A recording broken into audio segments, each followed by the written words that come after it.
এই যে কত বড় দুর্ঘটনা হতে হতে বেঁচে গেলাম। কারণ হচ্ছে অনেকটাই গরম তরকারি ছিল, তো যাই হোক সেটা হতে হতে সেটা হয়নি।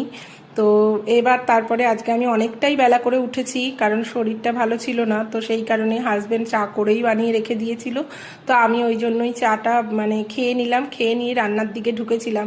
তবে আজকে সকালে আমার হাজবেন্ডই কিছুটা কাজ এগিয়ে রেখে দিয়েছিল, ভাত বসিয়ে দিয়েছিল এবং উচ্ছে ভাজা, তারপরে বেগনি ভাজা, এগুলো ওই করে রেখে দিয়েছিল। তো তারপরে আমি ছানাটা মেখে নিয়ে ছানার বড়ার তরকারি করলাম। তবে ছেলেরও শরীরটা ভালো নেই বলে আমি ছানার বড়ার তরকারিটা একদম প্লেন, কোনো বাটনা কোনো মশলাই দিইনি, আর হচ্ছে শুধু সাদা জিরে ফোড়ন দিয়ে, কোনো লঙ্কাও দিইনি। তো এইগুলোই ওদেরকে সবাইকে বেড়ে দিলাম, আমিও খেয়ে নিলাম, কারণ অনেকটাই বেলা হয়ে গেছিলো যেহেতু বেলা করে উঠলাম।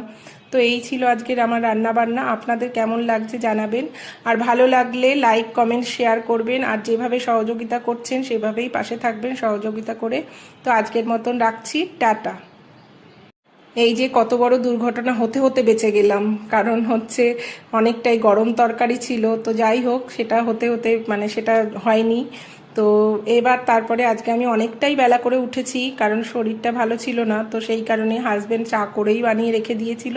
তো আমি ওই জন্যই চাটা খেয়ে নিলাম, খেয়ে নিয়ে রান্নার দিকে ঢুকেছিলাম। তবে আজকে সকালে আমার হাজবেন্ডই কিছুটা কাজ এগিয়ে রেখে দিয়েছিল, ভাত বসিয়ে দিয়েছিল এবং উচ্ছে ভাজা, তারপরে বেগনি ভাজা, এগুলো ওই করে রেখে দিয়েছিল। তো তারপরে আমি ছানাটা মেখে নিয়ে ছানার বড়ার তরকারি করলাম। তবে ছেলেরও শরীরটা ভালো নেই বলে আমি ছানার বড়ার তরকারিটা একদম প্লেন, কোনো বাটনা কোনো মশলাই দিইনি, আর হচ্ছে শুধু সাদা জিরে ফোড়ন দিয়ে, কোনো লঙ্কাও দিইনি। তো এইগুলোই ওদেরকে সবাইকে বেড়ে দিলাম, আমিও খেয়ে নিলাম, কারণ অনেকটাই বেলা হয়ে গেছিলো যেহেতু বেলা করে উঠলাম। তো এই ছিল আজকের আমার রান্না বান্না। আপনাদের কেমন লাগছে জানাবেন, আর ভালো লাগলে লাইক কমেন্ট শেয়ার করবেন, আর যেভাবে সহযোগিতা করছেন সেভাবেই পাশে থাকবেন সহযোগিতা করে। তো আজকের মতন রাখছি, টাটা।